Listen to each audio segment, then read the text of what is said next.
fly fish because they'll spin fish with us, and our system is safe. It doesn't hurt the fish, and it's actually a really good stepping stone into fly fishing.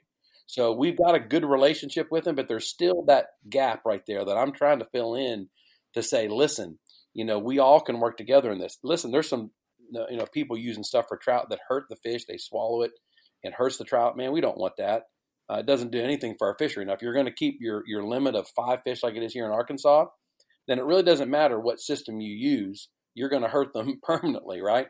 But if you're catching a fish and letting it go, it needs to be a system that when that fish goes back out in there, it lives. And with a trout magnet, I can promise you it's actually safer than when we fly fish. We catch thousands upon thousands of trout, and the trout magnet hooks them on the nose every time. A fly, sometimes they'll actually get it a little bit deeper because it's so small. So a trout magnet's actually safer than when I fish with our fly rods. Now, is that because of the way that the bait is presented, or just a difference in the size, do you Yes, think? it's the way it's presented because it always floats with that hook up, and Right. you're using the float. So whenever they hit it, it's in their mouth with the hook up. When you go set the hook just turns right to the top of their mouth. Okay. So, Yeah, so we a lot of times find ourselves in the middle between the spin fisherman and the fly fisherman. We're kind of a hybrid. And what I tell fly fishermen is, listen, let's educate spin fishermen on how to catch them and not hurt them so we all win. And that's really what a trout magnet has done.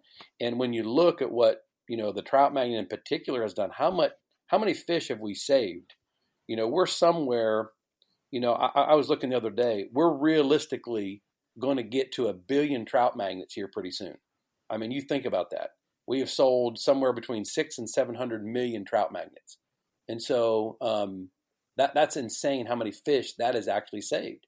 If we get some more companies, there's some great ones out there like MEPS and, Joe's Flies is a great one. But they got treble hooks, and those treble hooks can still be dangerous. A single jig hook, for trout is really one of the safer ways to catch them.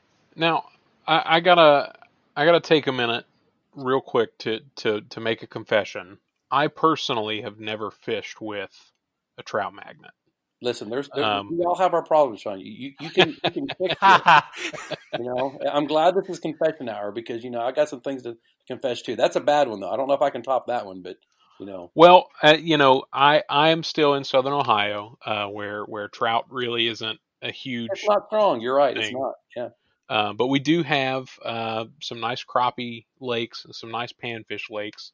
So that's still, being in Southern Ohio, still not a valid excuse to not use the trout magnet or any of its other similar products.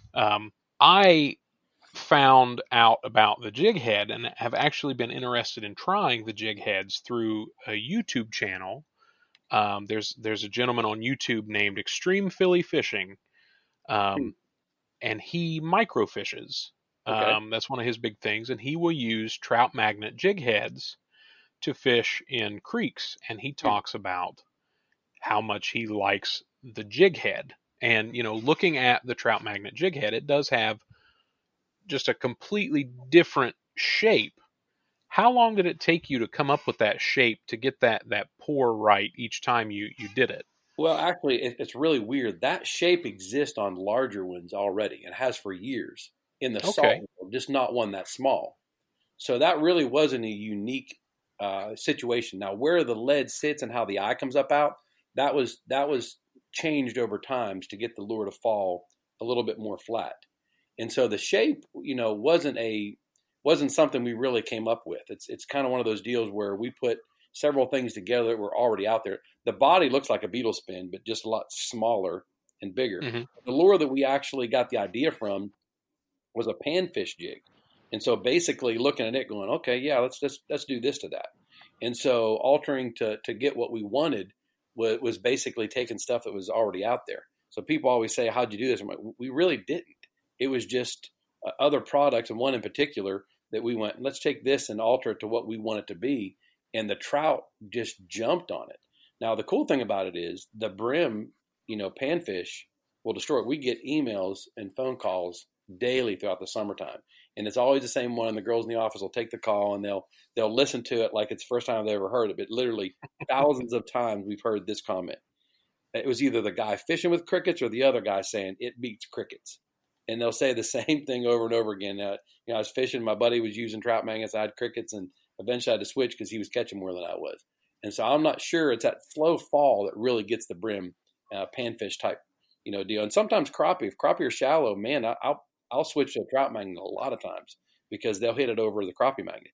I was just going to say, I got to admit, crickets are something that I feel pretty strongly about. You bet. And if they outfish crickets, I mean, I'm on board. You sold me. Yeah, and there's always going to be a time and place for bait. There really is. But I hear that so often, and I've brim fished with them. So I'll tell you a story. I don't know if you've ever seen the TV show we did with Duck Commander called Commander Life. And so they fish with me a lot. So we started a brand called Fin Commander, and the TV show had the Fin Commander brand on it. Well, I went down to film one, and we were fishing for what they call chinkapin. Chinkapin are red ears. And they spawn down there in April, the first full moon in April. So I went down for them, and they kept telling me only, worms are the only thing they'll hit. Crickets they don't hit very well, but worms, we find their beds, we get it close, and they can't stand that worm sitting in there. So I went down, and at first I was like, okay, yeah, I mean, I know these guys. They fish all the time, and they use my stuff, so I thought surely they'd tried, a trout magnet before. Well, they said they had, but I don't think they gave it much of a chance. Plus, a lot of times people use heavy line. That trout magnet, if you use heavy line, don't work. So anyways, I started fishing with them. We filmed this thing, and we caught a few, went first couple beds. And in the middle one, I'm like, I'm going to try a trout magnet. And I put it on, and I went to commencing embarrassing them. Godwin was in the boat that day. I forget who else was in the boat with me that day. But my float would be right beside the worm. Boom, it would go under. And by the end of the day, they all had trout magnets on because I was literally 3 or 4 to their 1. And so it's just crazy how, I don't know, I can't explain it. I mean, I really can't, other than the way it looks and the size it is. There's 2 species that it just dominates. And rainbow trout is the one. Browns and other species hit it, but rainbows in particular just can't stand themselves unless they eat it. And a bluegill, a red ear, straight bluegill, any type of panfish like that, just destroy that thing. And I can't explain it. So if you're taking some crickets one day, make sure you take a black and green one. It looks like a catappa worm.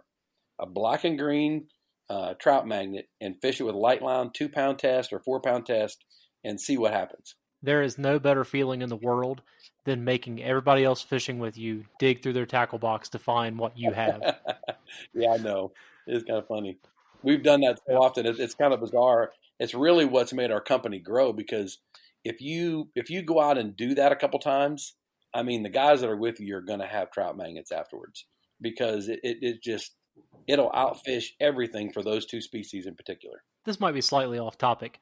I've talked to a couple people now that have some really deep connections with some fairly famous people. Mm-hmm. How did you get in with the lead singer of Diamond Rio, the guys at Duck Commander?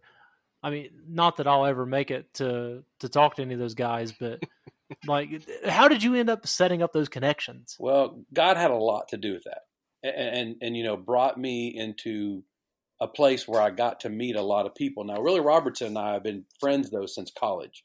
We went to school together. And so I knew him way before Duck Commander was even a household name. And so they've fished with me for years. I mean, we've been friends for a long time.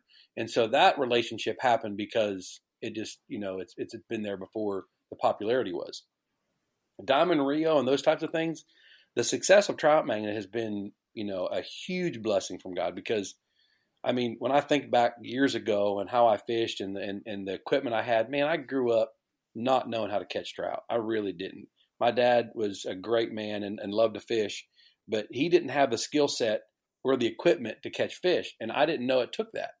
And so basically the equipment was the number one thing there. If I put the right equipment in anybody's hands, they can typically catch fish if I show them where the X is. The X is where the fish are and where they like to eat.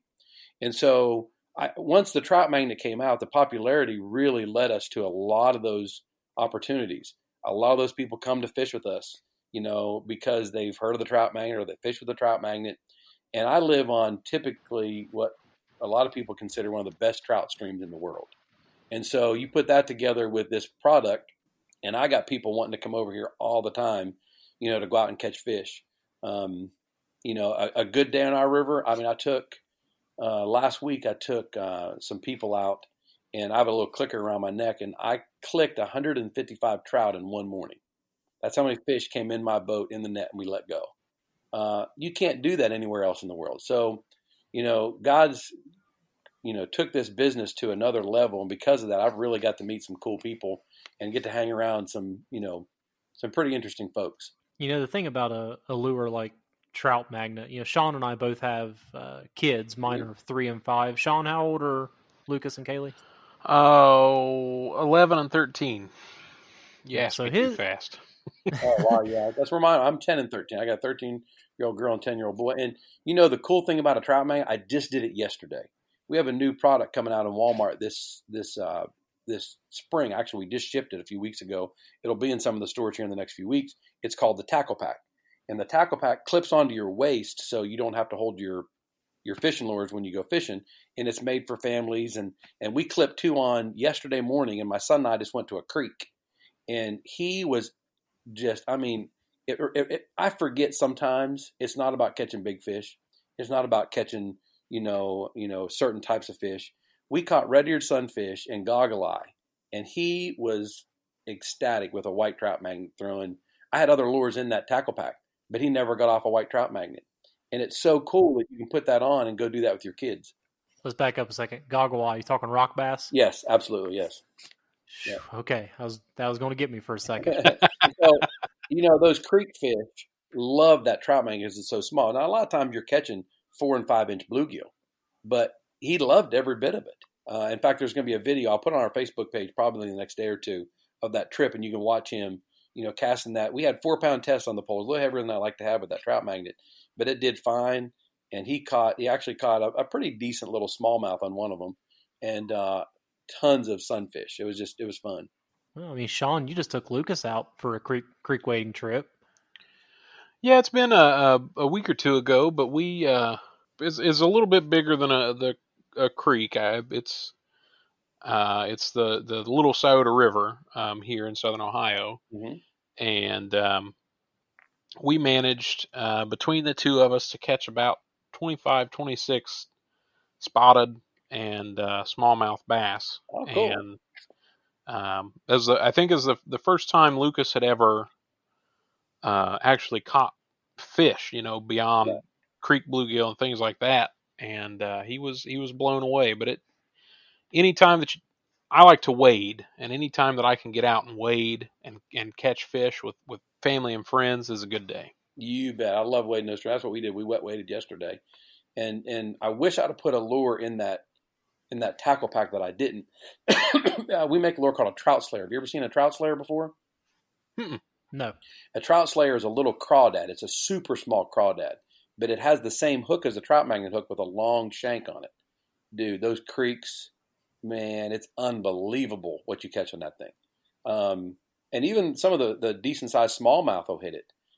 We caught smallmouth, we caught goggle eye, we caught brim on that thing, or sunfish is what was in that one. But it's a killer too. It's a really good little bait. I don't push it that much because it has trout on it, but it doesn't. It works really well for brown trout, but it's really a smallmouth and creek lure for sure. Yeah. So do brown trout have a different diet than rainbows? You bet. We'll be fishing down through the river and we'll catch a rainbow. And I always tell people, if you catch one rainbow, stop, because he's got buddies. He's a very social creature. If you catch a brown trout, don't stop. He ate all of his buddies. He has no friends. And so they eat meat. They're a predator. And so they don't like, a rainbow's looking for a bug to eat. He's your friendly neighborhood fish. A brown trout's looking to eat fish. So he's different altogether than a rainbow. And with me and Sean with our kids, we grew up fishing. Sean, you went fishing quite a bit as a kid, didn't you? Oh yeah. Yeah. How do you feel like there are enough mentors out there to get a new generation of kids into fishing? It's a great question. There's a lot out there right now trying to push, people to do more with it, and I'm with them. Take a kid fishing, or the one that good night, Bill Dance supports is taking kids fishing, take people fishing that don't get to fish, because there is not. There's a lot of people, and I was reminded again this past weekend. I got together with some college friends. that the gap between those that don't fish and those